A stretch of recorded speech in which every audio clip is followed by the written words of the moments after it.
ભગવાન દ્વારકાધીશના શિખર પર મેઘવર્ષા થતા ભક્તોમાં પણ ખુશીનો માહોલ છે। મંદિરની સીડીઓ પરથી પાણી વહેતા થયા છે અને નયનરમ્ય દ્રશ્યો સર્જાયા છે। યાત્રાધામ દ્વારકામાં મેઘરાજાની ધમાકેદાર એન્ટ્રી થઈ છે। વહેલી સવારથી જ વરસાદ મન મૂકીને વરસી રહ્યો છે, જેના કારણે નીચાણવાળા વિસ્તારોમાં પાણી ભરાયા છે। ભગવાન દ્વારકાધીશના શિખર પર મેઘવર્ષા થતાં ભક્તોમાં પણ ખુશીનો માહોલ છે। મંદિરની સીડીઓ પરથી પાણી વહેતા થયા છે અને નયનરમ્ય દ્રશ્યો સર્જાયા છે।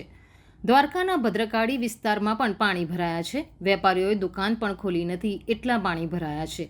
તો ભારે વરસાદથી હોટલ સંચાલકો ચિંતામાં મુકાયા છે। જાણે રોડ પર નદીઓ વહેતી હોય તેવા દ્રશ્યો સામે આવ્યા છે।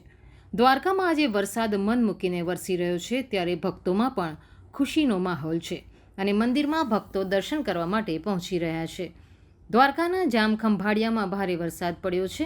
લાંબા, ગાંગડી, ચાંચલલાણા ગામે વરસાદ વરસતા નીચાણવાળા વિસ્તારમાં પાણી ભરાયા છે।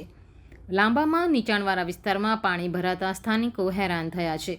રસ્તા પર પાણી ભરાવાથી લોકોને હાલાકી પડી રહી છે, તો સાથે સાથે નગરપાલિકાના પ્રી મોન્સૂન પ્લાન પણ નિષ્ફળ નીવડ્યો છે।